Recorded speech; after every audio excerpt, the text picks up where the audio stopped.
How you doing, everybody? Vasi Party, Casey Freelove here. This is the Make the Money and Run podcast for Monday, April 12th, 2021. I am on the road. Casey is in a studio in Sacramento. Here we are after a big weekend. It seems like 2 weeks it seemed, Casey, but it's only been 2 days because of all the sports that have been going on. And by God, thank you. Since 2020, we're grasping at topics to talk about. But here we are. Here we are to keep going with us. Lots of things going on. The NBA is in full swing, obviously, the last 20, 25 games. The MLB season is 11 days old. We've got that going on. We'll have the odds at the bottom of the screen for you as well.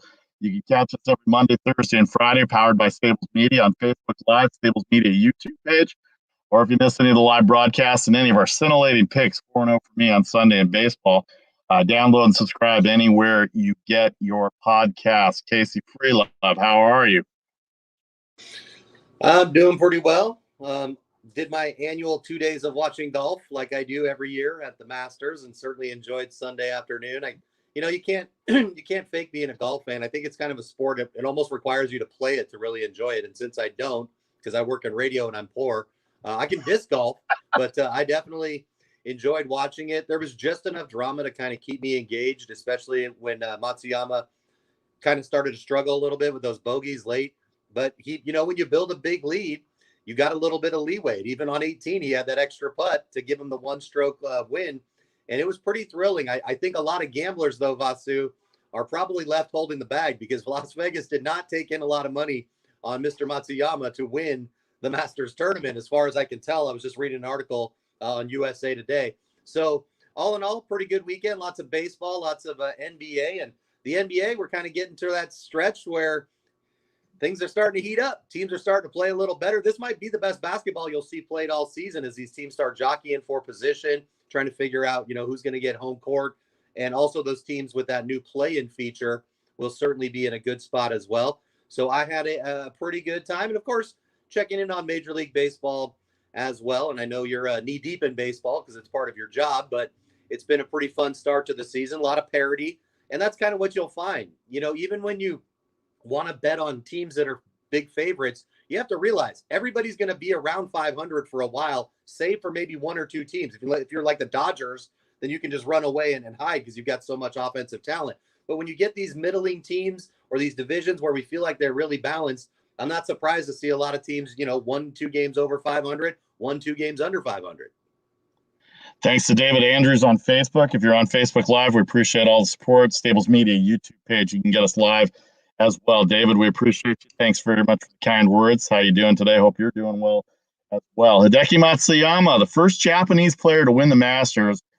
He had a 4-shot lead going into Sunday, kind of like, for the purpose of Make the Money and Run, you're up a lot and then you kind of stay for another day and try and go up more, but you don't lose your profit and you kind of come back to the field, or in our case, come back to even. And that's what he did. He lost a shot. And Xander Schauffele and Jordan Spieth made it interesting coming up to the last 4 holes. But Matsuyama pretty much in control, the first Japanese player to win the Masters ever, and that's a big deal because I'm sure Casey, with the way Japan is, they revere their athletes to big time. I mean, they're on the New York Times. I don't know what they call it in Japan, but the Times Square type diamond vision that they have right there out in the middle of the square. They have that. They had that going all day and all night. But it was interesting to see how he played. It didn't look like he was nervous.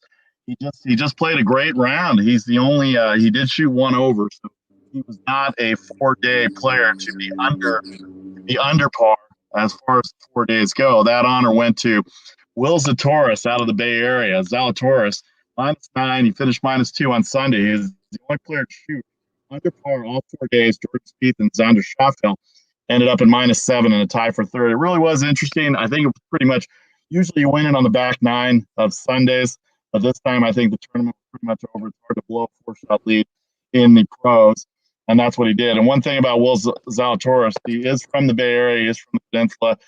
He did go to, I don't know if he went to Cal or somewhere. He might just be pro. But anyway, his caddy looks like Happy Gilmore's caddy, and there was a tweet on Will Zalatoris' Twitter feed that said, Mr. Gilmore, I'd be happy to caddy for you anytime, because Adam Sandler reached out to Will Zalatoris on Twitter and said, nice job, young man, way to play. And then the The response was, "Mr. Gilmore, I'll be happy to caddy for you anytime," because his caddy looks like the homeless guy from Happy Gilmore. That was pretty funny from that regard. But what a good tournament! What a good weekend! I think CBS pulled it off. I think the network pulled it off, considering they only had it 4 months ago, and with all the things going on in Georgia and with all the COVID protocols going on with that as well, I think they did do a pretty good job, Casey. They did, and you mentioned how the country of Japan really puts their athletes up on a pedestal. Led by Japan's prime minister, the country celebrated Matsuyama today. The prime minister, Suga, said it was really wonderful with this country struggling to pull off the postponed Tokyo Olympics, of course. As the coronavirus drags on, his achievements moved our hearts and gave us courage. And also kind of cool that he won the amateur at the Masters back in 2011. So I think only he and Tiger Woods are the two guys that have done that, won the amateur and won the actual major championship. Again, I'm not the biggest golf expert. I work with a golf expert, though, so I stay up to date on it. I got a buddy of mine. He plays in a CBS Sports Fantasy League, and the prize money is like $100,000 every year. They throw in some serious cash on this stuff. And I will tell you this, Vasu, he did not have Matsuyama as one of his 3 picks. He went with kind of the tried and true guys that are up there on the leaderboard. Let me ask you this before we wrap on golf. Do you think that they handled the Tiger Woods thing okay? I saw some criticism on Twitter saying that they were just kind of glossing over the fact that he got in a car accident. But from what I read about the car accident, you know, it doesn't appear that there was anything nefarious involved. He just kind of lost control and crashed the vehicle. But some people were saying that they should have been a little tougher on him. But I'm like, I don't know if this is the position or time to be doing that, really. I don't know what more you want. The story's been told. ESPN has investigative reporters. This is the tournament with all the other 87 golfers there, and you don't want to sit there and talk about Tiger Woods for 4 days. Not everything has to be hard hitting or investigative. As we found out being in this media business, you know what? You can just let the story play out as it plays out. There's no reason to go into Tiger Woods. I mean, he was missed at the Champions Dinner, and everybody talked about him, and they did it at the beginning. Obviously, it would have been great if he was there because it would have been terrific.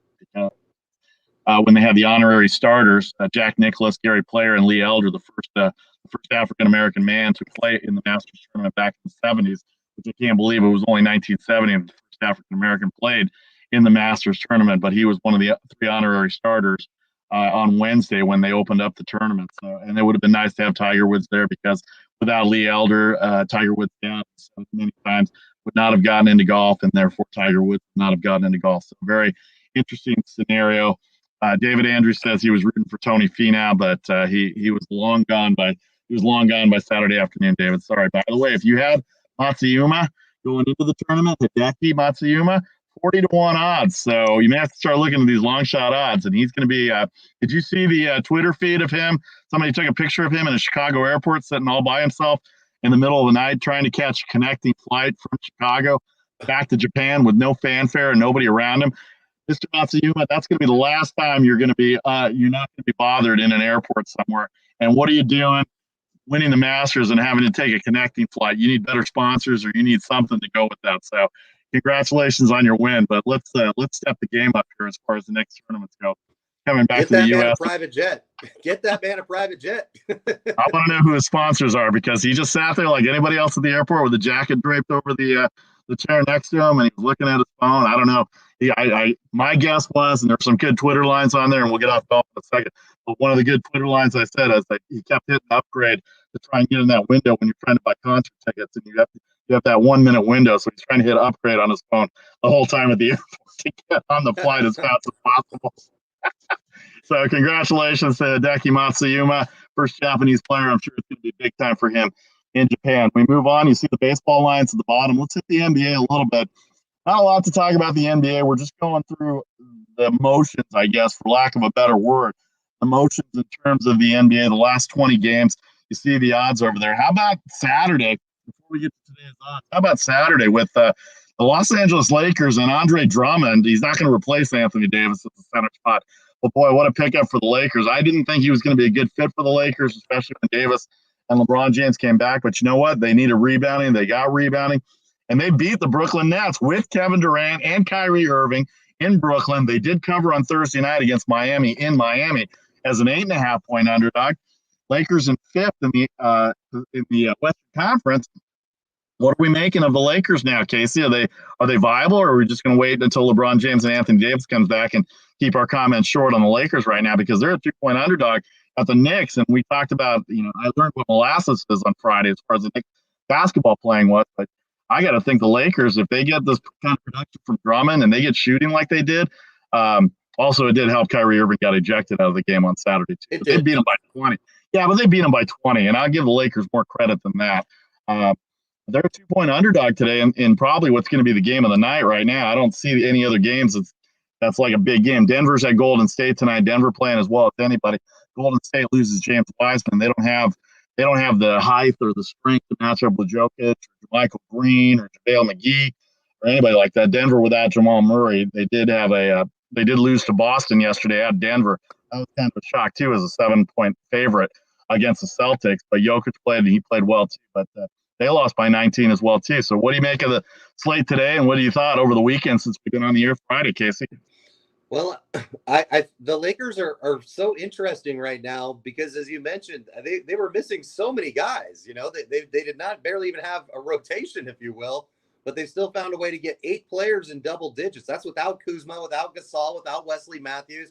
Ben McLemore, who kind of went under the radar as a signing, he put in 17 for him. And I think this has got to be a coach's kind of wet dream, pardon the expression, because it's like, look, if we want to play really big ball, big physical basketball against teams that also have a good power forward center combination, now we can really kind of shuffle Drummond. And once they get AD back, and of course LeBron's going to be back, they're going to be in really good shape, because I feel like they can tread water, Vasu, and their seed is probably the least important seed as far as the playoffs. Even if they had to go on the road as a 5 or a 6, they're probably going to be favored in their series. That's with an asterisk saying that those 3 guys will be back. So it's going to come down to coaching, to rotation.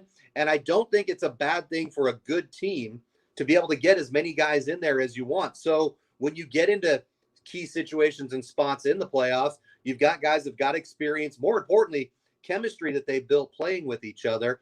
Because, if you're I look at LeBron on Twitter and Facebook and stuff, he wants to be back out there. And when he gets back out there, I mean, he is going to just tear the roof off the building.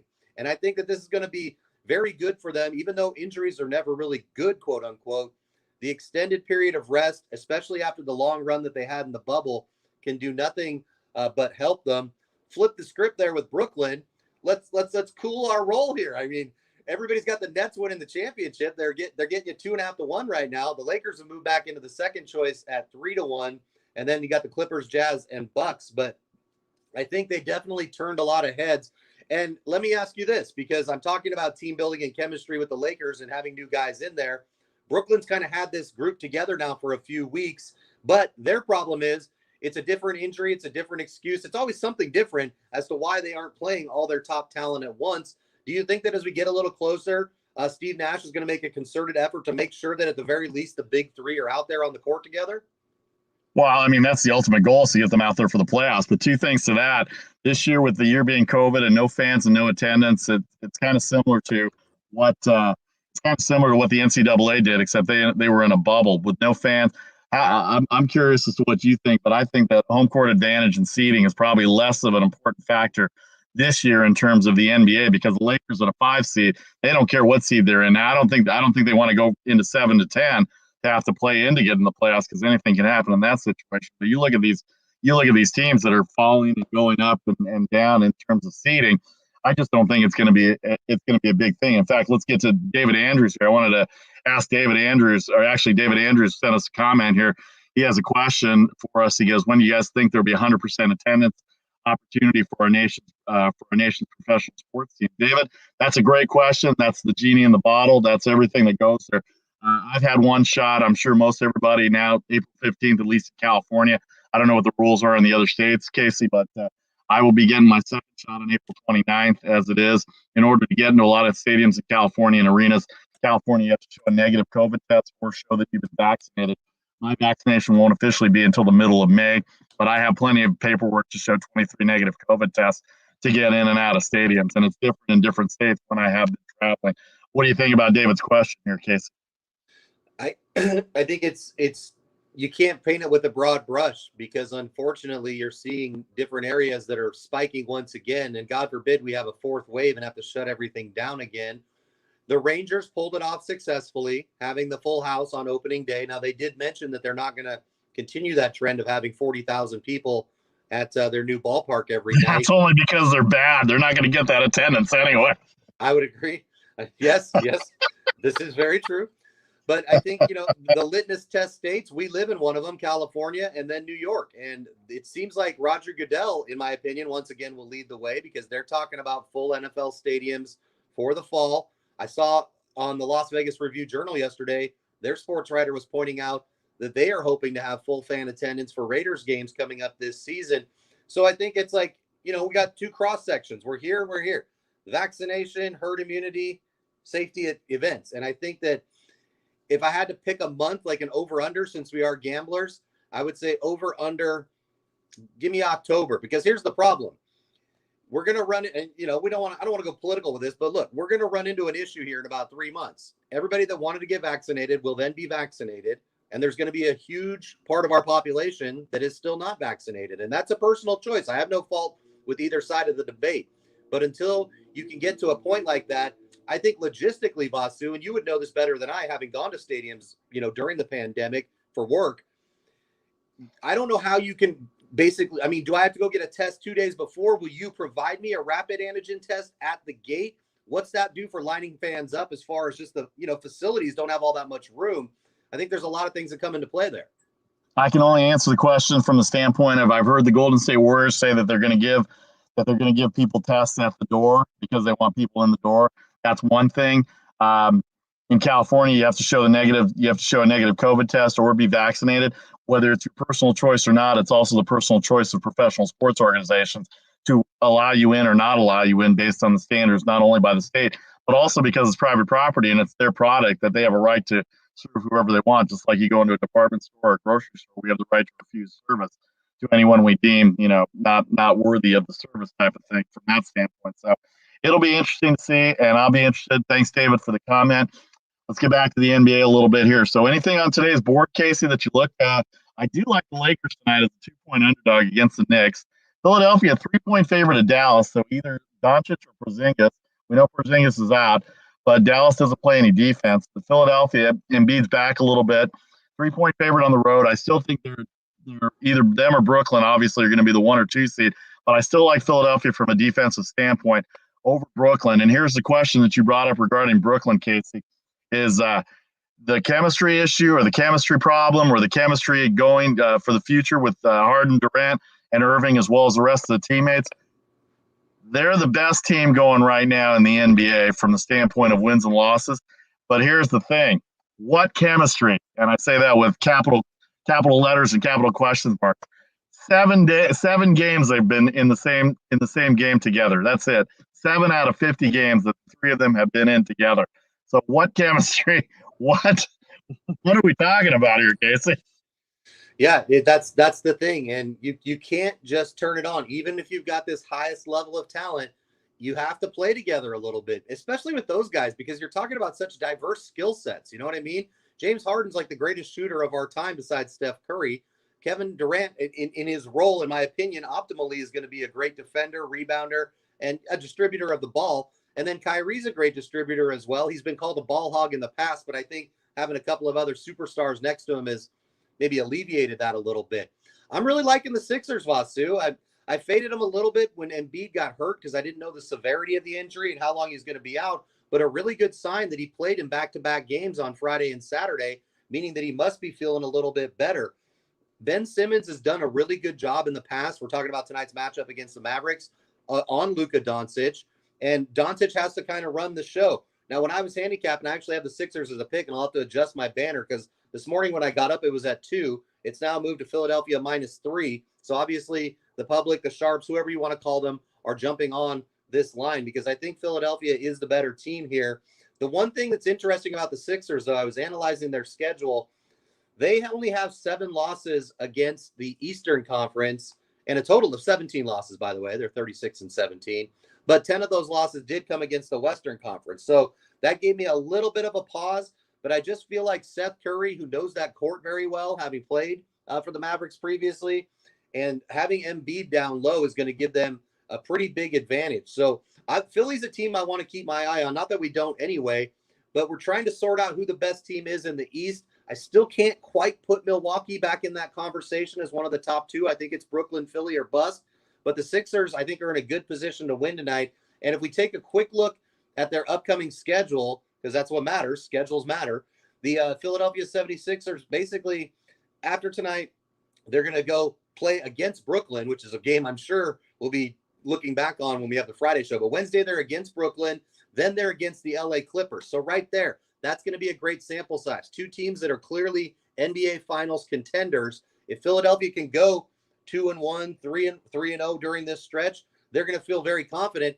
And then next week, Vastu, we get a tasty back-to-back Thursday and Saturday of next week. They're going to be in Milwaukee for 2. So I think we're going to get a good feel for where the Sixers are at from a strength standpoint right now. And I feel good about them tonight. Antetokounmpo missed his 5th straight game yesterday. They ended up winning big over the weekend, but excuse me, I can't figure out Milwaukee yet from the standpoint of who's healthy and who's not. So it'll be interesting to see. About 20 games to go. Thoughts you've had a party, Casey Freelove. This is the Make the Money and Run podcast for Monday, April 12th, 2021. Charlie O on assignment. He'll be back on Thursday. We'll have a full show on Friday as well, too. It's interesting to me, just to wrap up the NBA here. Sacramento and New Orleans playing tonight. New Orleans still trying to get in that 10 seed. They're at home, 236.5 points. I'm trying to look at the game tonight to see who plays defense or who has just bad offense. The Knicks probably qualify as bad offense, although they do play some defense. Orlando doesn't score very much. San Antonio, 7-point favorite on the road. Philadelphia does, with Embiid there, they do play better defense, and Dallas does not. Utah plays defense, they score a lot, and then late in games, they give up a lot of points. So 11 seems kind of low against Washington, considering what Phoenix did to them the other night. Memphis had a game that they should have won yesterday against Indiana at home, and they ended up falling down by 20. The game ended up to be like a 4-point game. But that game ended up in the 250s last night with Indiana. I had Memphis minus 3.5, so that was a loser. And then Denver 4.5 coming into Golden State after Golden State's victory over Houston on Saturday night. No Wiseman. Denver's got Jokic. They've got the big guys in the field. They've got no Jamal Murray tonight. And then Phoenix, who plays really good defense and can score a little bit, they turned it on Washington. When a close game, they ended up winning by 28, 29 points against those same Rockets that gave it up. So anything that just sticks out before we get to picks, I mean, we'll check injury reports and we'll give you all that at picks time, but just wanted to see what you thought in terms of injury reports or in terms of games. Just a quick look at it, Casey. Well, if Sacramento and New Orleans play up to par, I believe the first time they met this year, they combined for 251 points, but the second matchup, they only went for 217. So Vegas is kind of putting it right there in the middle. This will be a fun matchup, and I think, if you're into player props, I was reading some of the boards that I follow on Facebook with our fellow gambling junkies or sports wagerers, as I call them lovingly. It seems like a lot of people think De'Aaron Fox is going to have a big night. His over-under's at 27.5 for individual player prop for points. And I think if he does what he can do, he will be able to do it. The one thing, though, that's interesting, he's played against Ball a bunch of times. In fact, he even lit him up in the tournament when he was with Kentucky and they played UCLA back in college. I think these two are going to jaw at each other a little bit, and this could make for a very entertaining game. There's a reason why that's the highest point total on the board. Right now, you can grab it at 236.5 if you're at win bet, but most of the shops have it at 237. That's one I'm going to shy away from, though. But I will say this, as somebody who follows the Kings, they play no defense, so don't be shocked if this thing flies over the total. I am puzzled, though, if you mentioned, Denver and Golden State, without Jamal Murray there, why the Nuggets are a 4.5 point favorite even at certain shops. The Warriors are a very hard team to figure out. Obviously, they've been decimated by injuries, and it all started before the season, missing Klay Thompson. But they're certainly a capable team, and they can put points up. I think Denver is a good team. And then lastly, the game you mentioned, Houston and Phoenix. Houston is about the hardest damn team to handicap in the NBA because they will cover, and you'll just be like, how? How do these guys even hang in the arena? Because they've got no brand name talent on their team, basically, but somehow it's like Vegas knows that everybody's going to jump on the team that's playing them, so they overinflate a little bit. And we talked about that, if you remember, during our baseball preview. Teams like the Yankees and the Dodgers, they will overinflate it by a little bit because they know no matter what, you're betting on, the team that is not good or is really good. So a lot of fun tonight. I think it's a good week, actually, to be in the NBA because as much as I love Major League Baseball, I have to try and split my interest because I want to make sure I'm still following the association. I think it's going to be an excellent playoffs ahead, don't you? I think it's going to be a great year for the playoffs. Yeah, I think it's going to be a really good year because I don't know if that's good that the home field advantage or the home court advantage is not going to be there like it was before. We obviously want fans back, so we'll see how it goes. But as you can see, the baseball lines are at the bottom, scrolling across the ticker. Vasi Vadaparty, Casey Freelove. We'll get to more NBA picks. We'll give you some injury reports as we get to the pick segment. But we're going to talk about baseball next in the MLB in terms of who's hot and who's not. The Padres and the Houston Astros and the LA Dodgers don't lose, and the Oakland A's surprisingly got 2 wins at Houston. We'll do all that and more. Thanks to everybody on Facebook Live, Stables Media YouTube page. If you missed any of the live broadcasts, you can download, subscribe on Apple or Google or anywhere you get your podcast. Back in 30 seconds, this is the Make the Money and Run podcast for April 12th, 2021. Back in 30.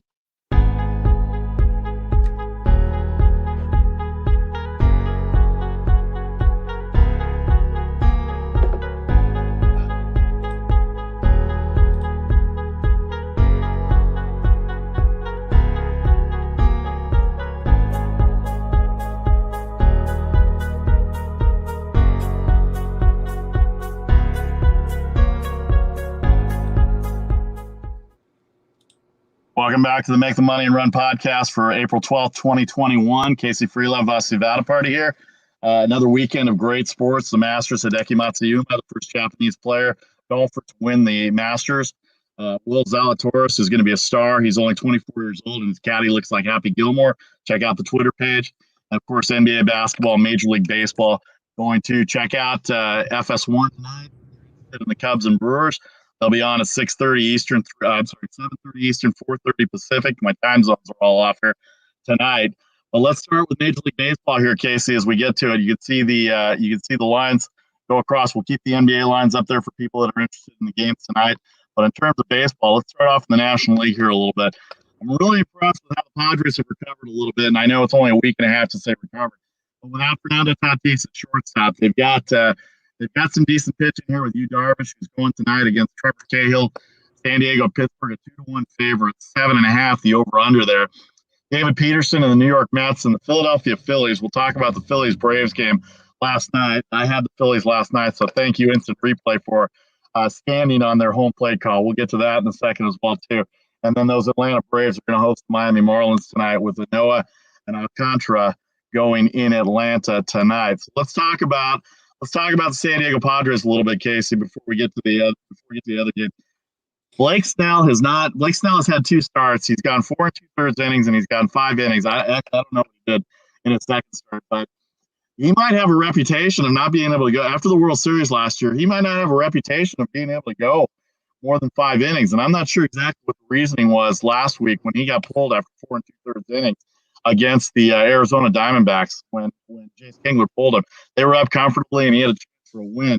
And we talked about how individual wins and losses are not going to be important for starting pitchers when it comes to not only a betting standpoint, but also from a team standpoint of actually playing baseball because of the bullpens out there. So the Padres are 7-3 right now. They're on a little bit of a roll. They're going into Pittsburgh, who actually played the Cubs really well over the weekend. They took 2 out of 3 from the Chicago Cubs over the weekend, and they've got some guys that can hit on that team. Kevin Newman at short, and Brian Reynolds. If you haven't heard of Brian Reynolds, he was finished second in the National League in batting 2 years ago at 332. So there are guys on that team that can throw. They've got some pitching on that staff. They're not going to win anything, Pittsburgh, but they are tough at home, and they can't play. And you just can't throw your gloves out in the field in professional sports and expect to win every time just because of who the team is and what their record is. It's just a matter of how you approach it, and you still got to be professional as it gets.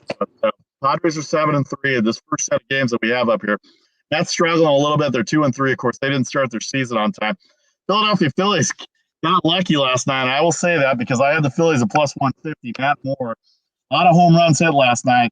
I'm not sure what to make of the Atlanta pitching. Drew Smiley started for Atlanta, gave up a big home run to Gregorius, and then Bryce Harper hit a home run later. And then the Phillies got their run in the 9th inning on what probably should have been an out call at home plate. But they've got the Mets tonight in New York. The Mets are a $1.33 favorite with David Peterson, the left-hander, against Chase Anderson. And if you remember Chase Anderson, he is the former Milwaukee Brewer ace. He's had some rotator cuff surgery So he's making his way back with the Phillies, who are 6-3, I think, in the National League East to start out, Casey. So I'll let you take it from there. Yeah, I mean, let's go back to what you started with, the Padres. If you're a Padres fan, even without Tatis, you've got to feel good about your pitching staff. You just alluded to it, although the questions for Snell, I agree with you. But first in earned run average, 1.78 as a team. Tied for 8th, they've got 3 quality starts. Obviously, those aren't Blake Snell starts. First in WHIP with a 0.9, and then batting averaged against 0.181. That's second in all of baseball. So that is a very nice thing if you're looking at, how you want to get it done, because obviously they're going to have offense. They got plenty of superstars on offense, but you got to be able to pitch a little bit. And I think that maybe Blake Snell is just kind of going with that logic we talked about, the generational change, where it's like, look, all I got to do is give you 4 innings and I'll end up somehow getting a big contract out of it once again, because that's the way baseball seems to have gone at this point. I think the Phillies are probably one of the bigger surprises. I did bet that over, though, on their season total for wins. I like that number, but 6-3. What was it? Do you remember what it was? Off the top of my head, I believe we'd have to go. I'll have to go back and pull it up. I don't know. That's fine. Actually, no, I can pull it up right here. What am I talking about? But it'll be interesting to see how while Casey looks that up, it'll be interesting to see how the National League West goes, because Tatis is going to be out for a while. He's going to have surgery. The Dodgers just keep winning right now, and they're going strong. They don't even have Cody Bellinger and Mookie Betts in their lineup. They just swept the Rockies over the weekend. We'll get to the Giants in a second. They're in the second half of the games here, but the San Francisco Giants playing really well here as we get to the second tier of games here. We'll go back to Casey here on the Phillies win. But as far as the National League East goes, it's going to be a 3-team race. I don't know what to make of Washington yet. They've got Scherzer and Strasburg in the rotation. They lost John Doolittle. He was a closer last year. So it's going to be interesting to see how they come back and play, because I just don't know if Washington has enough offense, even though they've got one of the game's most elite players in Juan Soto there and Trey Turner at shortstop. Those guys are right there to be able to keep this thing going. But I'm very curious to see what's going to happen in the National League East. But obviously, Phillies, Braves, Mets division right now, and I'd have to lean toward the Braves after taking 2 out of 3 from the Phillies. Of course, we're only 8 games in, so who knows? But that's just the way it goes. Yeah. All right, go ahead, Casey. Phillies win total for the season was over under 80.5. And then I also mentioned on the show, small bet on the Phillies to actually win the division, which is 8.5 to 1. And that's nice money. Not that, they're going to win the division. It's still way too early to say that. I think the Braves are better than their record indicates, and that'll bear out over the next few weeks because they haven't done their best pitching. And Vasu, we have to always kind of mix in the fact that we are in a public health crisis. As far as the Nats having to miss some games, that could hurt them. I don't know. So far, so good, I think, for baseball, as far as not having to miss too many games. Unfortunately, due to what occurred in Minneapolis yesterday, the Twins game has been postponed for today. And I'm not sure how that's going to work for moving forward, if they're going to be able to get these games in or not. That's Red Sox and Twins postponed, a makeup date to be determined. But yes, I agree with your analysis on the East. I think it is a 3-team division. And I think there's a lot of value betting against the Miami Marlins often.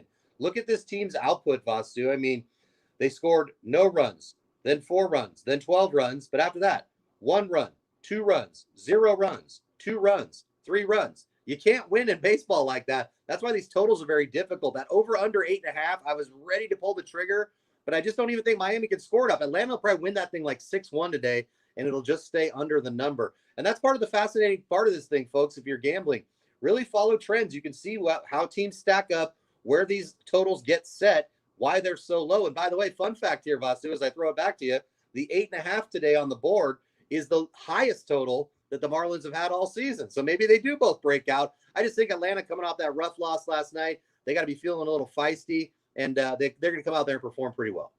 All right, the next set of National League games that we have, Milwaukee hosting Chicago. Milwaukee took 2 out of 3 from the St. Louis Cardinals in St. Louis. They've got bats galore. It's a matter of their pitching. Freddie Peralta goes tonight against the Chicago Cubs at Alzole.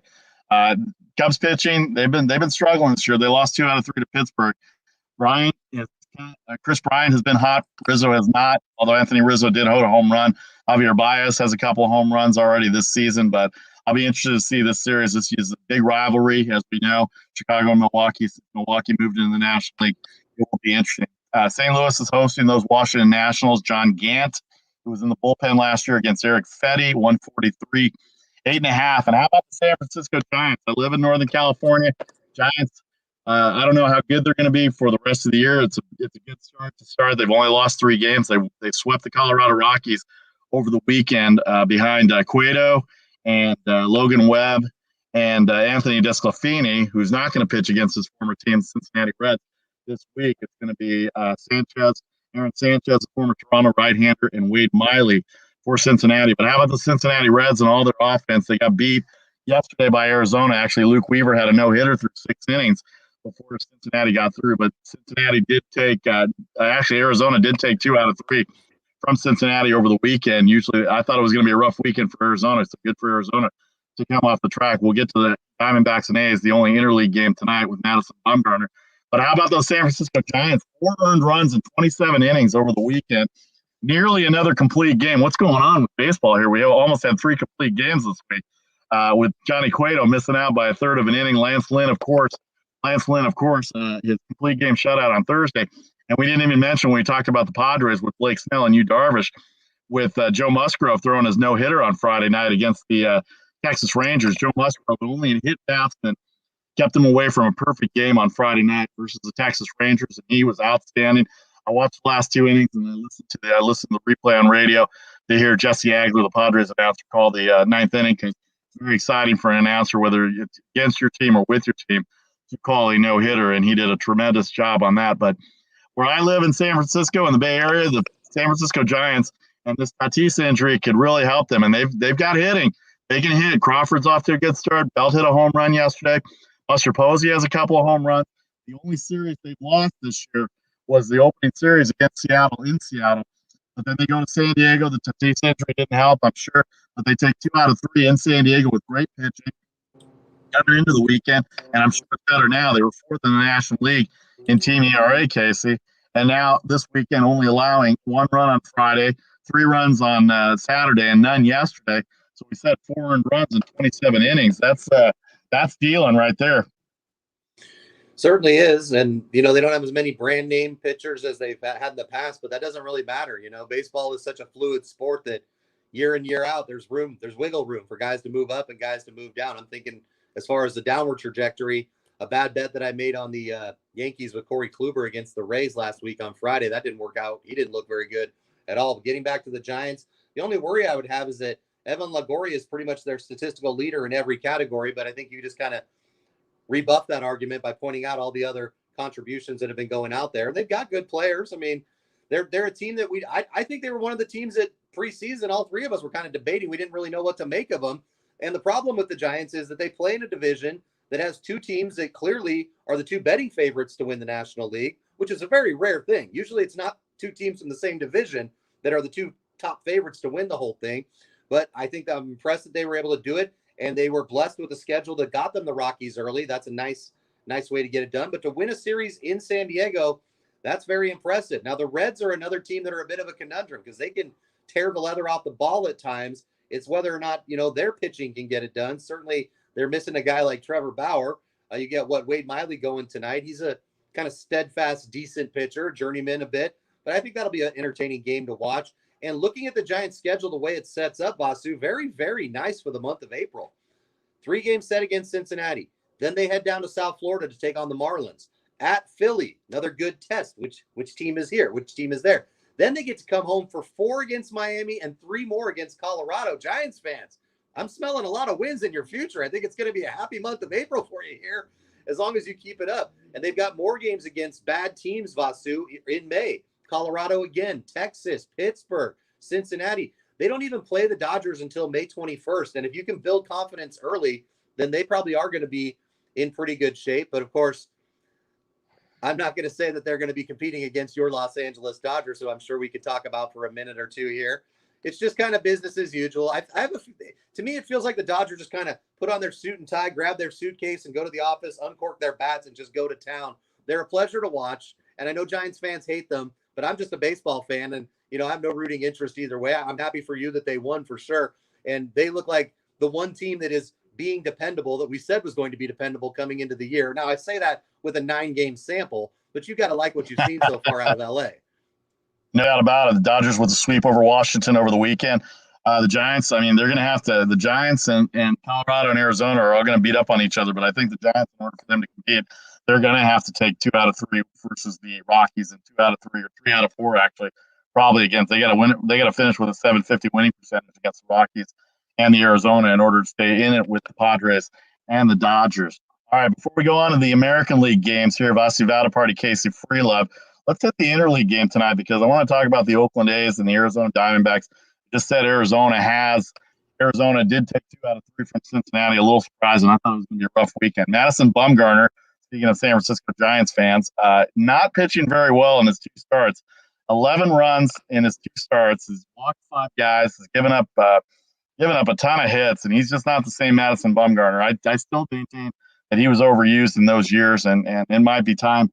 We might be seeing a big decline in Madison Bumgarner. We saw it last year, and then he got hurt right after the first 2 starts, opening day in 2020. And you can throw a lot out for 2020 because you didn't know what kind of conditioning, what kind of spring training or second spring training they got. But they're going up against Chris Bassett and the Oakland A's, a minus 126 favorite at Arizona, 9.5 the total in Arizona tonight. Chris Bassett pretty well last week against the second series. They played they had the Astros over the weekend, and then I forgot they played the middle series. But he pitched pretty well. He only gave up a couple of hits and was able to come out with the loss. The game, they did lose the game, but the fact that he's there and their pitching has been okay. Their bats hadn't got going, and then all of a sudden you think they were going to have a rough weekend in Houston, and lo and behold, they take 2 out of 3 from the Houston Astros in Houston with wins on Friday and Saturday. After getting beat on Thursday night, Christian Javier pitched a good game. So here are the Oakland A's that were struggling coming in. Is this a series where they're a 2-game series today and tomorrow in the daytime? Are they going to get healthy, Casey, on the Arizona Diamondbacks with Bumgarner going tonight? I think they will. I mean, Madison Bumgarner, what's his ERA? Let me see here. I saw. I don't have it in front of me, but Chris Bassett, 0-2 and a 5.56 ERA. And look, this is not your traditional, quote, number 1 starter. Now, I know he got the start on opening day. He's a decent pitcher. The A's have a bunch of decent pitchers, and you already alluded to what their big problem is. It's 2 guys. It's Matt Chapman's 118 batting average and Elvis Andrus, barely capable to be in Major League Baseball, 114 batting average. I mean, you've got to get some production out of those guys. Mark Canha's been doing what he does. I like Jed Lowry. I like what they've done with that. Matt Olson is doing his best, but they are just a team that's got to find a way to generate more offense. I'm not sure exactly how to pinpoint why this slow start other than scheduling. And I'm obsessed with scheduling because no other teams had to play, the defending World Series champions and then a team that eliminated you out of the playoffs in the first 2 series. So to get those 2 wins in Houston and pick up that series win, I think bodes very well for the Oakland Athletics. Now, Arizona is a team that I think all of us pretty much have penciled down in the basement of the NL West. I don't see them competing. But, well, put it this way. Colorado, I'll give the basement. Arizona will put right ahead of them. But Madison Bumgarner has not looked good thus far this year, and I think you said it well as far as whether his arm's worn out. Quickly, before I throw it back to you, Oakland's got the 2-game set in Arizona. Then an interesting series. It's at home against the Detroit Tigers, and Detroit can hit a little bit. And it's a long homestand. They're going to go 4 against Detroit, 3 against Minnesota, before heading out to take on the AL East in Baltimore and at Tampa. So this will be a good time to see if they're the A's of old, who always hover around 500 in the early part of the season and then turn it on in the second half and get wins, or is this going to be an off year? And it's hard to pinpoint exactly why they've fallen off so much offensively. I like Chris Davis. I like Marcus Semien, but I was not that upset to see those 2 guys go. That's just the way the team works. By the way, Robbie, listening in, thanks, my friend. He's got Mad Bum ERA right around 11, and that is not good after just a couple of starts. So this could be a game, Vasu, tonight, I think, where the fireworks really fly out there in the desert. No doubt about it. I'll be interested to see what happens as well. It'll be interesting to see how this goes. All right, Vasu Battle Party, Casey Freelove here. Let's move on to the American League games, the American League only. We'll get these up in a second here. Interesting matchup tonight. Seattle got a big win over the weekend. I'm not as high on Seattle, but I do like their makeup. Minnesota Twins have got reliever problems, and Kyle Seager hit a big home run, and that could really turn around Seattle. I know Houston's a class of the division. The Angels are playing really well. Angels have a day off today, but they're going to go to Baltimore, who's played pretty well, although they just got swept by the Red Sox. They sweep the Red Sox, get swept by the Red Sox, and then lose 2 out of 3 to the Yankees. So maybe Baltimore is where they are. Justice Sheffield is going to go up against Dean Kramer. Baltimore, a 112 favorite, 8.5 the total in Baltimore. Garrett Cole and Robbie Ray in Dunedin. The Yankees a 187 favorite, 9 is the total there. Tampa Bay a 200 favorite with Tyler Glasnow, who was a big World Series hero, big ALCS hero for the Rays against Dane Dunning. 7.5 the total in Tampa, and that's due to the Tampa Bay pitching. They haven't hit as well as they have yet, and of course we saw the Texas Rangers over the weekend. Did not hit a lick against Padres pitching over the weekend. You can see the other American League games at the bottom on the ticker, but let's hit the American League here in the next 5 minutes or so as we get to it. Thanks to everybody on Facebook Live as well too for commenting. We're having a good time talking baseball today. Go ahead, Casey. Yeah, the Orioles lost their last 3. They weren't very good last year. Not very good at home. 13-20. Averaged 8.7 hits and 3.1 extra base hits per game last season. Now contrast that with the Mariners, who were 13-23 on the road last season. And again, last season's stats are a lot harder to dive into. I think that's a good number there. I mean, this is the grind of gambling right there. If you're a gamer, this is a game you're looking at because you don't have to lay a lot of money, and you have to think that Seattle is probably going to get going. But Baltimore on a 3-game skid, returning home. Home is where you get healthy. By the way, they haven't won at home yet, so that's a bit of a problem. They've got 4 wins on the road and 0 at home. Meanwhile, the Mariners come in at 2-1. It's not one that I'm going to be playing on, but I think that it's an entertaining matchup. Yankees Blue Jays is always entertaining because you've got 2 good teams. Toronto still needs a little more frontline pitching and bullpen help, and I think the Yankees at 4-5, I wouldn't call them disappointing, but they're a team that they are the Yankees. That's why they get all the love. We got to see it on the field. Now, Garrett Cole's the kind of guy you want to see on the field if you're a Yankee fan with that 1.46 earned run average. But I think that's going to be a fun matchup as well. And I don't like laying around $2 on favorites. We talked about it. Betting heavy favorites will beat up your bankroll over the course of the season. All you need is 1 or 2 losses when a guy's at 200 or higher, and it really sets you back as far as the way your unit's set up in being a gambler. And you got to be careful of doing that stuff. Don't do it all the time. If anything, if you really like the Yankees in this one, lay the run line and get that juice down a little bit to try and make yourself a little bit of extra money. And the Rangers game, I think, is an interesting one as well. I mean, Glasnow is now their ace. He's the man. He's got a .75 ERA, no decisions yet. A little heavy juice again, though, -210. But I am intrigued by this total, specifically the first 5. Now, I didn't put it up on my bets on the banner, but I might have to change it. It's over under 3.5. And you talked about how Tampa's had a little bit of problems scoring. Texas can score a little bit too, but they're 1-2 away. Dane Dunning's got a low ERA as well. I think when this gets to the bullpens, that's where you might find trouble. Maybe you want to live bet the over a little bit later, but I feel like those 2 pitchers are capable of keeping this thing pretty interesting the first 2 times through the lineup. Would you agree on a low start to that game?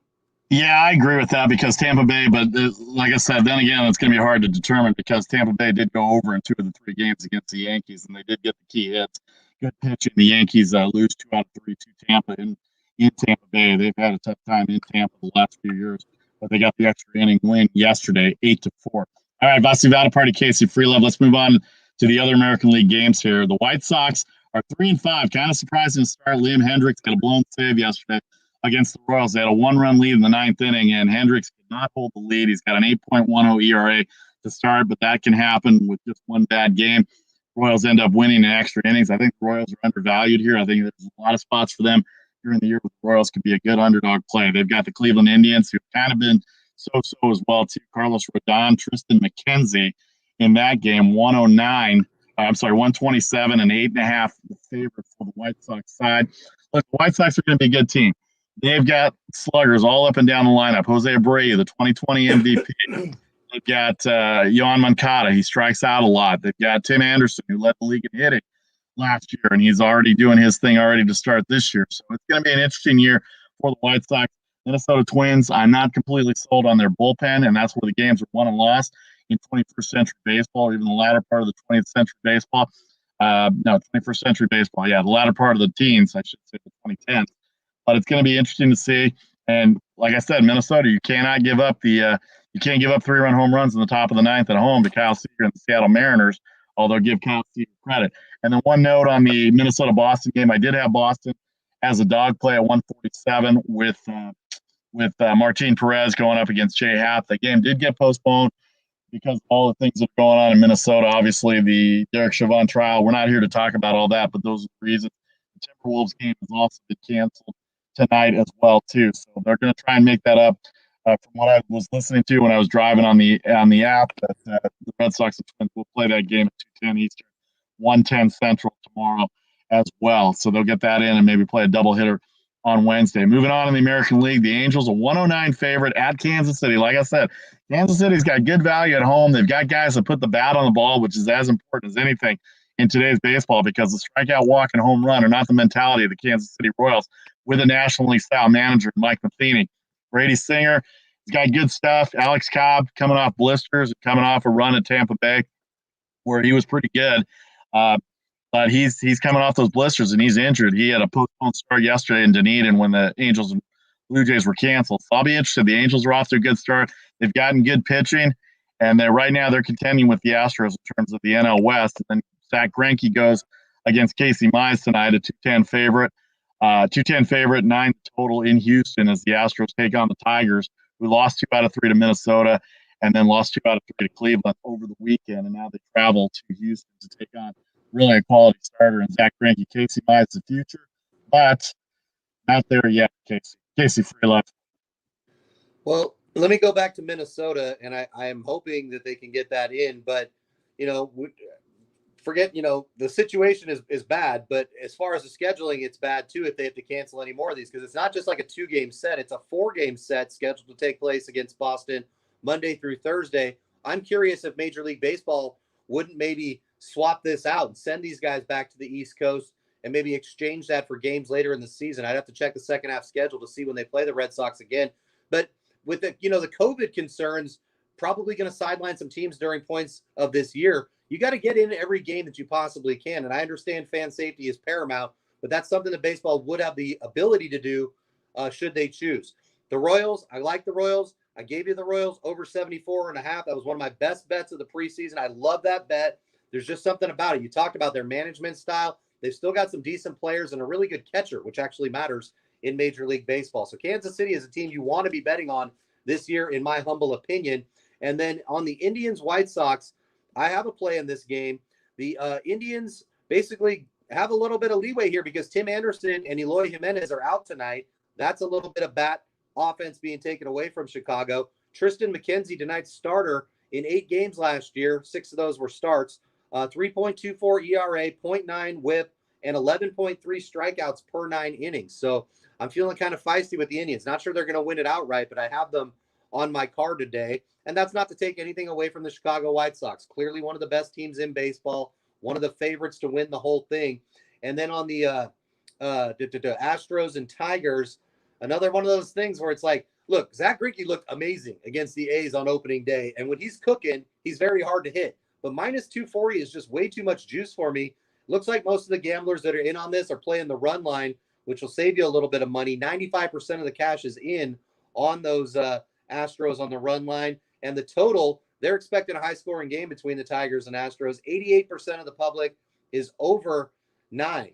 Now, that's a good number to set, too, because if it's 9.5, I have a feeling you might get some action coming back the other way. That just feels like a game that could literally end up at like 5-4 or 6-3 or something of that ilk. So a lot of great baseball going on this week. I'm very excited. And, thank goodness we have the app and I can watch on my phone, on my tablet, on my TV, so I can get a better feel for all these teams. Because I got to be honest, teams like the Seattle Mariners, I've not seen a lot of them. I've not seen a lot of the Arizona Diamondbacks. So I want to make sure that I'm scanning and doing my due diligence to give you guys the best picks that Vasu, I, and Chuck can come up with, because no sport is harder to grind with than baseball, but no sport can be more rewarding because it's the only sport where if you bet underdogs consistently, you don't have to win 50% of the time and you can still make money. Vasu Vatapar, Casey Freelove, Charlie O on assignment. This is the Make the Money and Run podcast. You can catch us Monday, Thursdays, Fridays, 4:15 Eastern, 1:15 Pacific, Facebook Live, Stables Media YouTube page. And if you miss any of the live broadcasts with our picks, I'm hot in baseball right now. Download and subscribe on Apple or Google or anywhere you get your podcast. So we hit Major League Baseball, we hit the golf a little bit, we hit the NBA, it's time for brass tacks, as they say. So let's put up Charlie's picks right now. We just got word that the Mets and Phillies, thanks, Robbie, postponed. That was one of my picks today, too. So I've already had 2 picks that have been postponed. So I guess I didn't lose money. So I guess that's the best way to look at it from that standpoint. But it doesn't really help. Doesn't really help in terms of picking games. So Charlie's got the Mets at -132.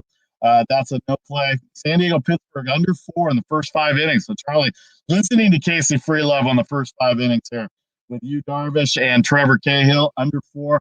That's going to be a pretty tall task for Trevor Cahill. The Padres haven't hit yet this year.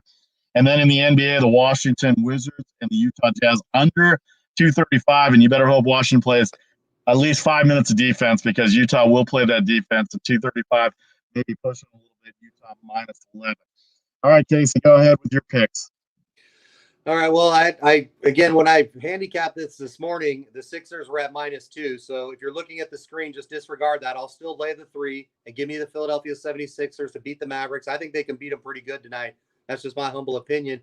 And then the Indians, I was going back and forth. I almost want to go straight money line, but I'm going to play it a little safer. And this is something that I talk to you folks about, and I'm going to keep talking about. Lean on division dogs. I mean, you got to play these teams that are in the same division, that know each other so well. Cleveland's still a team that the public's having a hard time figuring out because they lost so many guys in the offseason. But thus far, the eye test tells me that they're competitive. So give me them on a run line, getting that +1.5 at -$1.70. And I promise you on Friday, I'm going to have more of a plethora of picks. I'm just kind of dabbling my toes in the water with baseball. 3-2 early on in the season. Hoops 41-30 on the year. I gave you an offer on Friday, and I do apologize. I had some other things going on, busy week. But we are going to get focused, and we are going to win games. We're going to be betting first 5. We're going to be betting totals. We're going to be betting all over the damn place, and we're going to make that money. Thanks to everybody on Facebook Live. Robbie, David Andrews, we appreciate the compliment, David. You and Casey do a great job. You have passion, personality, and knowledge. You two should be announcing professional basketball, baseball, and football games on television. Yeah, we should, but then we can't gamble as much, so maybe that's not a good thing. So, there's only one Brent Musburger. There's only one Brent Musburger and maybe a little bit of Al Michaels. But yeah, so we appreciate the comments. All right, we get to my picks here before we wrap up the show here. I am going to go with I'm very impressed with how they beat up on Brooklyn, talking about the Lakers on Saturday night. They're staying in the tri-state area. They don't have to travel anywhere. They're all focused now. They're in the 5th seed. I don't think they want to go lower than the 5th seed, talking about my Los Angeles Lakers. +2 tonight at New York. The Utah Jazz -11. The Washington Wizards are a dumpster fire. We know what happened. Golden State should not have beaten Golden State on Friday night. The way that Bradley Beal 3-point shot plus the foul ended up for the Warriors on Friday night was just pure luck.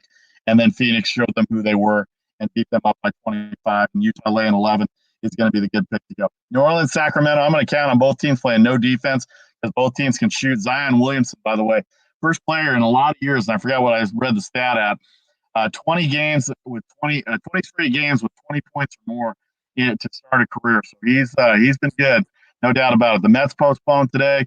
I'm going to go with the Milwaukee Brewers after taking 2 of 3 in St. Louis. They look to be the real deal. And then the San Francisco Giants, until their pitching stops. I know Cincinnati's coming in hot, but they're coming in losing their last 2 and 2 of 3 against Arizona, who doesn't have the pitching staff. And probably should have even lost Friday with that extra inning game. I had them on Friday night, and they blew a 5-0 lead. So that tells me there's something going on maybe with the Reds bullpen a little bit. Wade Miley, I'm not as strong in. I loved Aaron Sanchez when he was with the Blue Jays. So once again, Charlie's pick. Postponed on the Mets. San Diego, Pittsburgh under 4 in the first 5 innings. Washington, Utah under 235. Casey has the Sixers at -2. The Indians run line +1.5 against the White Sox at -170. And then I've got the Lakers, Utah, New Orleans, Sacramento over. Mets postponed, as we said, Milwaukee, and the San Francisco Giants against the Cincinnati Reds tonight. You can catch us every Monday, Thursday, and Friday right here on the podcast as well as I find it. Vasi Vada Party, Casey Freelove, Case. Charlie will be back with us on Thursday as well. And thanks to everybody on Facebook Live, Stables Media YouTube page. You can download and subscribe anywhere you get your podcast. That's going to do it for us today. Get out there and get those winners. Get out there and pick those games. Send any comments to us. mtmargmail@gmail.com as well. mtmarpodcast@gmail.com. For Casey Freelove, Charlie on assignment, I'm Vasi Vada Party. Had a great afternoon, and as always, good luck.